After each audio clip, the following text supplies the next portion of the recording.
You're supposed to be kind, to be supple, to keep your head down, your voice low, and your anger hidden. You complied with the guidelines. You bided your time. You made an effort to be decent. For what purpose? Refusal, weakness, a voice unheard. Nobody respects that presence. Fixing you is not the purpose of this video. It's about getting rid of the parts of you that never existed, the sections that were constructed out of fear, by the standards of others, the parts they programmed into you to maintain your silence, obedience, and passivity. That's over now. This is not advice. It's not a source of inspiration. It is a brand new system designed for combat. For those who don't care, you will discover how to stop bleeding, how to use silence as a weapon, how to lead without speaking, how to maintain your focus, establish respect, and establish distance. You won't have to shout. Nothing will need to be proven by you. The room will sense your presence simply by your presence. Forget about improving. Your purpose is to become dangerous. It's okay if that makes you uneasy. You're still human then. However,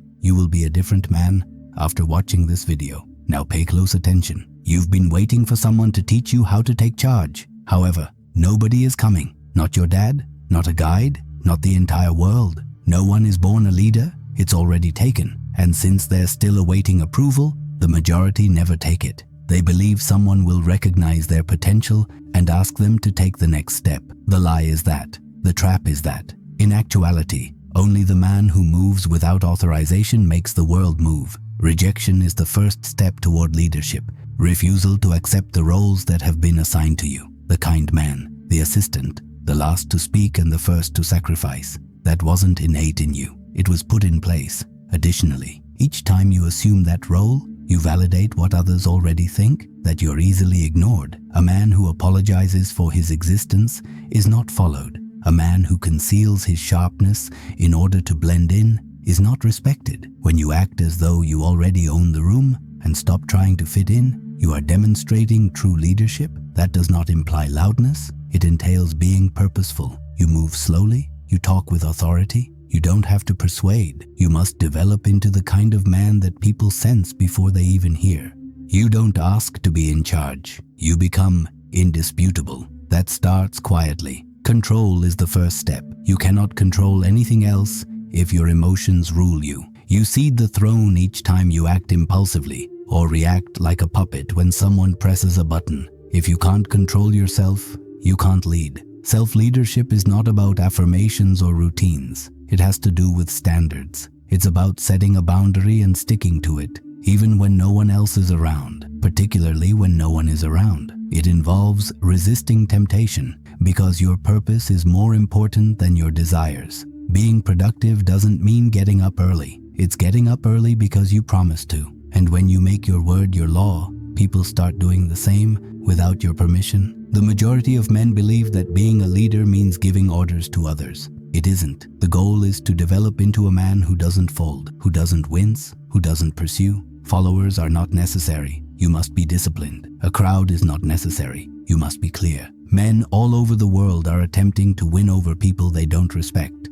That's not being a leader. Dependency is what that is. Do you wish to take the lead? Remove the need to be liked first. You have the freedom to act without permission the moment you stop trying to be understood. People will leave you. Give them up. You'll make people confused. Give them a chance to guess. You retain more power if you provide fewer explanations. Being amiable won't make you a leader. Being unflappable is how you will lead. People will follow you without understanding why if they see that you don't flinch for attention, bend for pressure, or move for noise. Reacting, you've been taught, makes you authentic. That it's healthy to express all of your feelings. That expressing your sadness or anger demonstrates your strength. The truth is, though, they trained you to bleed in public so they could examine your injuries. They desired access to your doubts, fears, and triggers because it is possible to control the man who reacts. Additionally, the controlled man may be used. Take note of how frequently you freely express your feelings. You blow up when someone interrupts you. You defend yourself when someone questions you. You spiral when someone ignores you. That isn't a sign of strength. Programming is what that is. It's time to remove the script you're using, which was written by someone else. Suppression is not control. It's a tactic. It indicates that although your anger is stored, it is real. Although it has been studied, your sadness is genuine. Although it's seen, your fear is genuine. Emotion is something you use, not something you hide, similar to a weapon with a safety feature, aiming precisely, pulling only when necessary. To connect, you don't show it, you keep it under control. Emotional outbursts are not respected by society. It honors emotional control. Rarely is the loudest man in the room also the most powerful. He is attempting to persuade himself and everyone else that he is important. However, the man in charge of the room is the one who can sit quietly and allow tension to rise without blinking. His voice is louder than 100 screams when he speaks. Everyone noticed what he didn't say, not because of what he said. You don't need to express your feelings. You don't have to express your annoyance. You owe no one access to your inner life. You've already lost ground when you feel the need to defend your feelings. Strong men have strong emotions. Simply put, they don't act out their emotions to get praise. They use them as tools, not as truths, and they study and hone them. Anger turns into fuel. Fear turns into a signal. Sadness turns into concentration. Nothing is wasted. However, nothing escapes either. Your responses are valuable. Make good use of them. Maintain your composure because you are focused, not because you are acting. Because every response you choose not to give gives you more room to think clearly, act strategically, and pick your moment. This gives you an advantage. Most people respond, you do the math. The majority of people talk, you hold off. Most people exhibit excessive amounts of emotion, you keep them in suspense.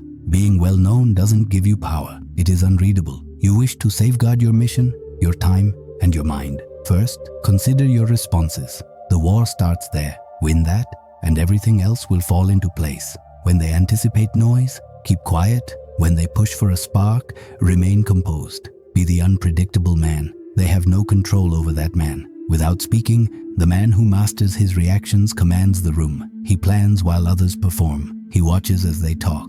Act like that man, because they can't get to you if they can't read you. They can't use you if they can't get to you. You have been concealing a part of yourself, the part that's cold, sharp, and focused. The person who doesn't give a damn about popularity. The person who keeps an eye on everything and never forgets. You've been instructed to keep it locked away, that it poses a risk, that it isn't healthy, that people would flee if they saw that side of you. Excellent. Allow them to run. Your advantage is that aspect of you. It's not bad. It isn't damaged. It is power that is not being used. You buried your edge to make others feel comfortable, which is why you're worn out, preoccupied, and mellow. And now, after all that acting, it is rusting. Being soft was not intended for you. You were designed to be subdued, not by anybody else. Alone. The world wants you to obey. Cordial, predictable. However, you have sensed the reality. Each time you wanted to talk but chose to remain silent. Each time you extend forgiveness to someone who has wronged you. Each time you allow your generosity to be exploited. That inner voice, the one who muttered, "This isn't right," that was your attempt to gain an advantage. Your dark side is not destroyed. It is trained. You make it sharper. You aim it. When it counts, you use it. To be firm, not to snap. To safeguard what is yours, not to stir up trouble. The issue isn't your edge. It's the portion that held up when everything else was diluted. Quit begging for permission to be observant. They refuse to give it. Because a sharp man frightens people. People who are anxious will also call you derogatory names. Tense, harsh, chilly. Permit them. Their comfort is not the reason you are here. You are here to serve as your own safety net. Examine yourself in the mirror, not at your clothing, not when you smile. Take a look at your eyes. Take a look at what's behind them. You've softened too much if there isn't any hunger. That hunger is your warning sign. It alerts you when you're overcommitting, when you're getting smaller, when you're acting foolishly in order to fit in.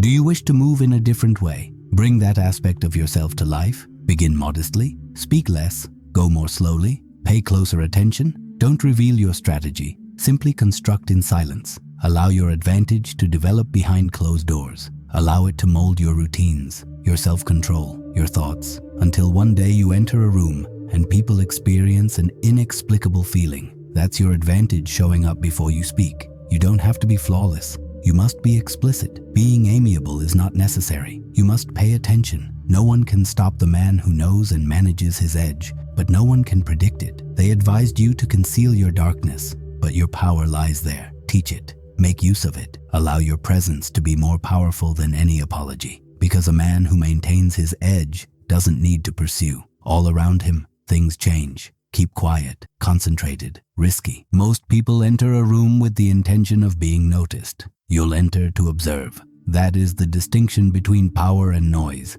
It is not a skill to observe, it's a weapon. Additionally, most people never learn how to use it. They're performing too much, talking too much, too preoccupied with trying to win people over. They won't include you. You study people from now on. Each twitch, each delay, each change in tone. Their silence will reveal more to you than their words ever could. People who are unable to contain their power tend to leak it out. They share too much. They want to be accepted. They use volume to demonstrate their strength. Observe them. Their map is being given away. People start disclosing information when you remain silent. What they want you to think fills the room. Additionally, they will tell you the truth without you even realizing it if you remain silent long enough. Insecurity never fails to express itself. Desperation is always evident. You don't respond. You make a record. You recall. Charming is not your purpose. You're there to learn. Who is insecure? Who controls the conversation? Who is incapable of sitting quietly? When asked a question, who flinches? These are not arbitrary events.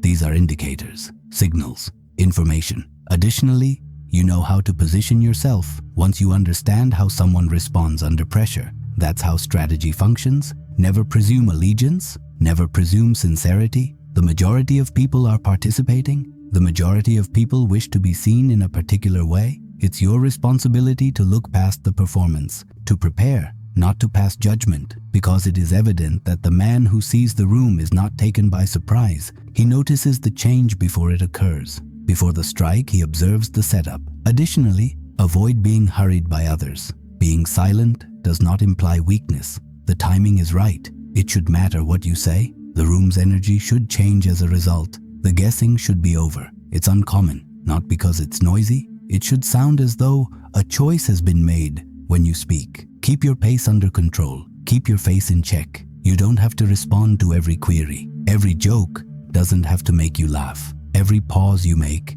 is an unexpected test for them. Give them a chance to figure you out. Leverage is that confusion. All the cards belong to the last man to speak. Allow others to express their opinions. You'll hold out. You'll observe. Additionally, you won't be speaking to impress. It will be to change the course. Presence accomplishes that.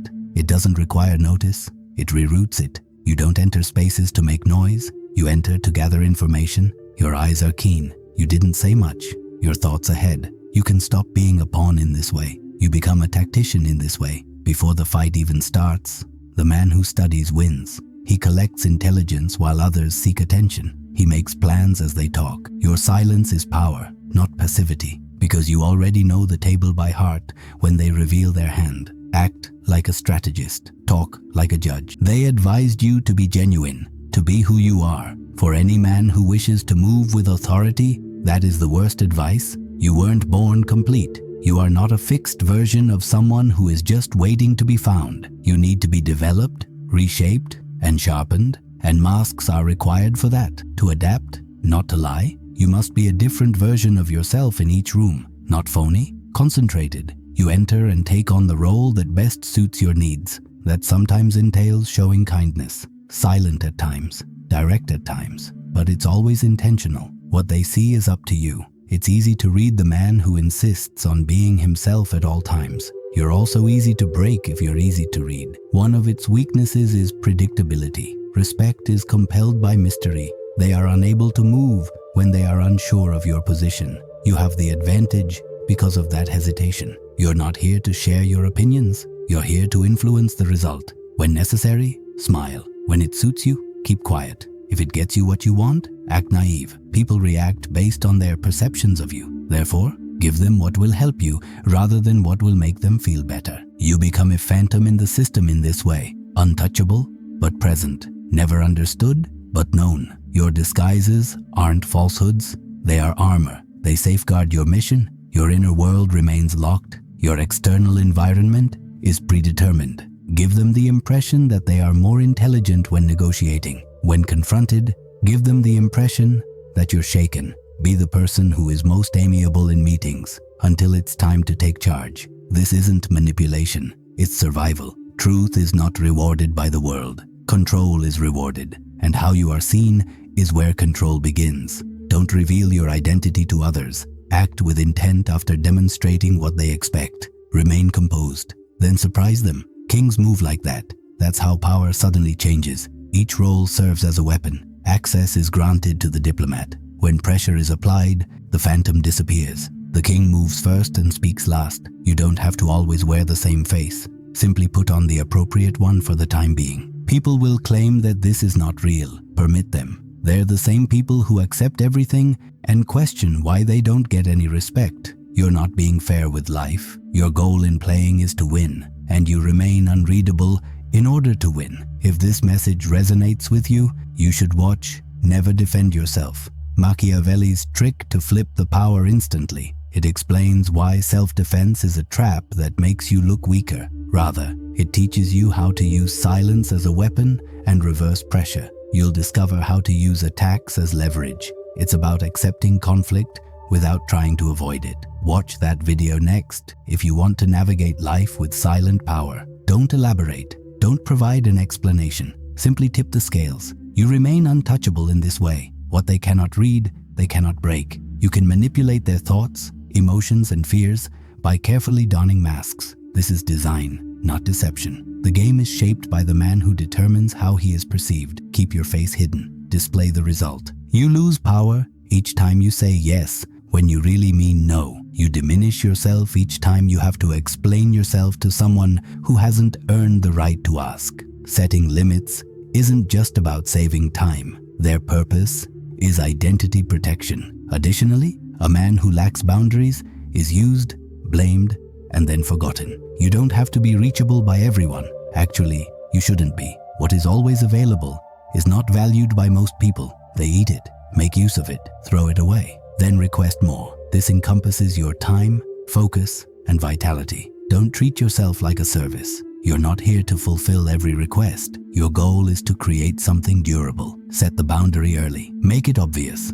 Additionally, don't move when they test it, which they will. A boundary is only effective if it is upheld. Not too loudly, not on an emotional level, just firmly. No is a complete sentence. You don't have to defend it. It doesn't require softening. It's good if they become irate. They were profiting from your lack of one then. Filter your circle now. Who drains you? Who needs without giving all the time? Who only comes when they're in need of something? These folks aren't innocuous. They are actually disguised distractions. They distort your mission and your focus. Have surgery. Time is money. Make the most of it. Additionally, peace is not the same as approval. Your boundaries may be deemed impolite by some. Permit them. They use guilt to keep you weak in this way. They maintain your availability on demand in this way. However, conflict does not equate to cruelty. It is lucidity. Furthermore, if someone feels uncomfortable with your clarity, they were never on your side in the first place. You weren't made to bear the burden of other people's chaos.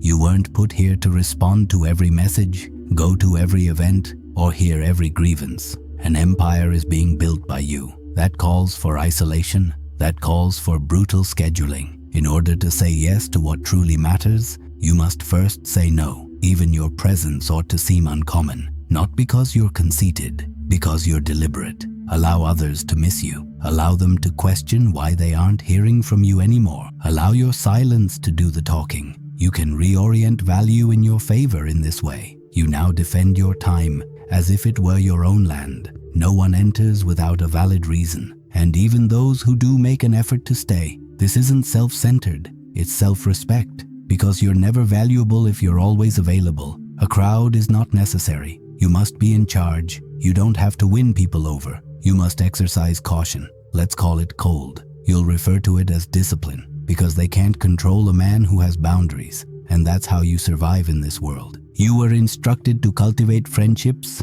as if they were awards, to gather those who give you a sense of safety, acceptance, and likeness. However, strength is not safety. The majority of friendships are based on comfort rather than morality, based on shared history, vices, or boredom rather than a common vision. They shatter under pressure because of this. You feel alone, even in a crowded room, because of this. More friends are not necessary for you. Allies are necessary. Instead of just laughing at your jokes, you need people who hold you to a higher standard. People who contribute to your mission, not just your weekend plans, are what you need. Without alignment, friendship is dead weight. It diverts attention from the task, erodes focus, and obscures purpose. Examine your surroundings. Who pushes you in your group? Does it challenge you? When you slip, does it check you? If the response is no one, you are surrounded and unsupported, and it will be weak links masquerading as loyalty,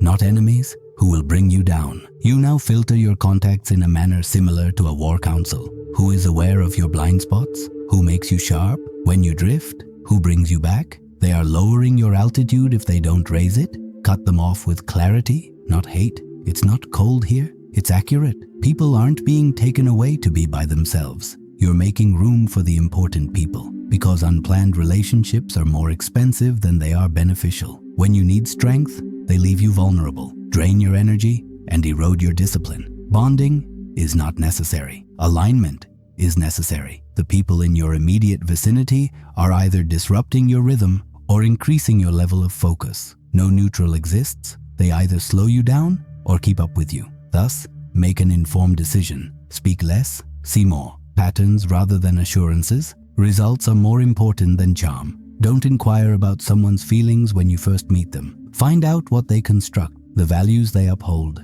their reaction to pressure. You're not trying to find companionship. Clarity is what you seek, and action is the only way to achieve clarity. Instead of forming attachments, form alliances. Attachments hold on. Alliances provide assistance. It takes attachments. Partnerships develop. People who agree with everything you say are not necessary. You need people who, simply by being around you, sharpen you. Although it's uncommon, that kind of connection is priceless. And it's okay if it means walking by yourself for a while. The noise will be muffled by that silence. You'll discover your true voice in that solitude. Because the right allies begin to notice you when you stop chasing company. Not the person you act like, the person constructing something. It's not a popularity contest with your network. It's a stronghold. Everyone is not necessary for you. The right few are required. Tactical, devoted, concentrated, and maintain your focus until you locate them. Keep quiet. Continue working. Either your anchor or your engine is your circle. Select allies over attachments. Don't mix up loyalty and history. Who upholds your standards when no one is looking is more important than who has known you the longest. Examine your circle as if it were crucial to your future, since it does. Absence is not silence, it's command. It's common for the loudest man in the room to be the weakest. He speaks to prove his belonging, to fill the void, and to calm his insecurities. However, a man who waits, observes, and remains motionless commands more than just attention. He is an energy master, because others are compelled to inquire, ponder, and disclose themselves when silence is maintained. To be heard, you don't have to speak. In actuality, you forfeit leverage each time you speak without intention. Give the air to others. Allow them to display their need for attention, their ego, and their desperation. That is not necessary for you. When it counts, you speak. And when you do, the change in the room will speak louder than you could ever say. People feel uneasy when there is silence. They'll ignore you. They will attempt to silence you. Don't give it to them. Allow the tension to rise. Allow the pause to become weighty. That pain they experience, you are there. You have that power. Silence is a gap used by most people. It will be your weapon. Until the room settles into your rhythm, you will hold it. You'll hold onto your cards while allowing others to reveal theirs. You're not being silent because you're not sure. Since you are in charge, you are keeping quiet. People project when they are silent. They speculate on your thoughts. They make assumptions based on your beliefs, and they give you power as soon as they begin to guess. Because they are unable to move. They have no idea what you have planned, what you have seen, or what you are anticipating. Silence encourages conversation as well. People say more when you say less. They make an effort to fill the gap, and in doing so, they make themselves known. Digging is not necessary. All you have to do is hold the space. Let their own words speak for themselves. Develop the ability to withstand the temptation to explain. Leave miscommunications alone. Allow assumptions to be made. You're not here to tell everyone what you intend to do. You're here to manage results. And a microphone is not required for control. It requires consciousness. Talk less, add more. Let the message be conveyed by your actions. Allow your silence to be more powerful than their yelling. Because a man who waits for the right time and speaks with intention never needs to raise his voice. It is his presence that makes the difference. When you walk into a room, do you want people to feel you? Give up trying to get attention. Give it orders now, in silence, with self-control. Allow the mystery to develop. Allow the tension to persist. You can move the room in this way without uttering a word. Routines and schedules are not the point of discipline. It has to do with identity. It's about consistently demonstrating to yourself that your choices outweigh your desires. The majority of men fail because they chase their emotions. They're looking for motivation. They desire to feel prepared. However, discipline doesn't inquire about your emotions. Discipline, you're not broken, which is why you're stuck. The reason for this is that you continue to exchange progress for comfort. Spend an additional 10 minutes in bed, another scroll, a workout that was skipped, a postponed choice. Safe, isn't it? However, they accumulate, piece by piece. They take away your advantage until only regret and potential remain. You don't require inspiration. Orders are necessary. No matter how worn out, bored, or tempted you are, you must obey clear, stern, and unalterable instructions. Fitness is not the purpose of the gym. It has to do with control. Toughness isn't the point of the cold shower. It has to do with obedience. Productivity isn't the goal of a calm morning. When no one is looking, it's about keeping your word. You develop self-respect each time you postpone gratification. You add another brick to your foundation each time you decide to do what is right, rather than what is convenient. The man who is able to refuse himself the shortcut is the one who is unmovable, because he is aware that his strength comes from what he forbids rather than what he says. Take a thieving approach to every distraction. Did dopamine hit you? That Slack excuse? That late night getaway? There is a hidden cost associated with each of them. Additionally, the price is already too high by the time you realize it.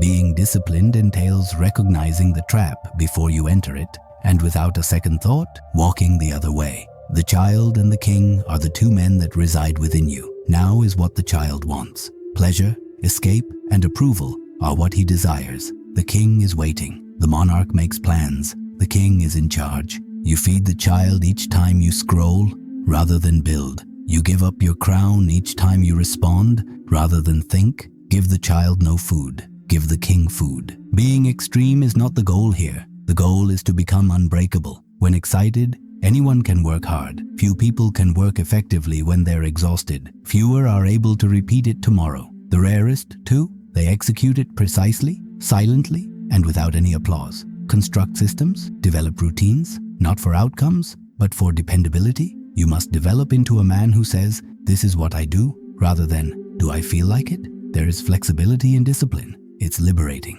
because you don't waste energy choosing once the decisions are made. You build with that energy. The lie is comfort. The evidence is discipline. Every little decision rewires your brain. Your advantage grows with each excuse that is rejected. Don't wait to feel prepared. Act as though it has already been completed. The man who puts in a lot of effort once is not the one who succeeds. When no one is looking, it's the one that keeps going. There isn't a finish line, no ultimate prize. No matter when you get there, nothing goes wrong. Most men are broken by that illusion. They believe there is a deadline for discipline. To them, success is a location. However, it isn't. It's a system. Additionally, that system needs daily maintenance to stay alive. Tomorrow, the throne you have earned today will be put to the test. If you abandon the standards you established last year this week, they will be for nothing. The moment you stop protecting it, its power diminishes. You're already slipping if you believe you've earned your rest. Kings don't get comfort. It has to do with men who step down without realizing it. Because you made it, you don't stop, you soften and stop. The delusion that you can now unwind is the true price of arrival. However, there is no pause in the game. Your adversaries change over time. Your diversions change over time. Your temptations change, and you rot in luxury if you don't change with them. The strongest men don't hold on to titles because of this. They cling to their habits, according to standards, to a personal code that is indifferent to the quality of yesterday. Same routines, the same speed, the same discipline, each morning, regardless. Since they are aware that power is not something that is acquired, you defend it, allow others to settle into comfort, allow them to share tales of their former selves. You will continue to move. You know the price of rest, not because you despise it. Sharpness is expensive. Momentum is a cost. Respect is lost. You're rebuilding every day when you wake up. It can, not because it fell. That's the attitude. You don't hold out for pressure. Before it comes, you build. When others relax, you get sharper. Outpacing all threats, including those in your own mind, is how you safeguard what you have created. You don't do this to get compliments, not for cheers. However, you have witnessed the consequences of stopping, the drift, the uncertainty, the gradual deterioration of all you have earned. You act in this way because you've evolved into a man who doesn't require reminders. Regardless of whether it's raining, quiet, or lonely, the man always shows up, and you allow people to make fun of your routines, your pace, and your silence when they think you're obsessed. Because a man who creates for eternity doesn't require approval. He requires norms, and even when no one is looking, he holds them. You already know that you're different from most men. If you've made it this far, comfort is not what you want. Clarity is what you seek. You're looking for edge. Keep this in mind. You can make an impact without being noticed. To lead, you don't have to talk. Continue to construct. Continue honing your skills, and don't wait for approval. Act as though you were struck by this message. Sign up. Press the bell. Additionally, train rather than just observe. You're not here to blend in. You are here to be the person they look up to, are afraid of, and will never forget.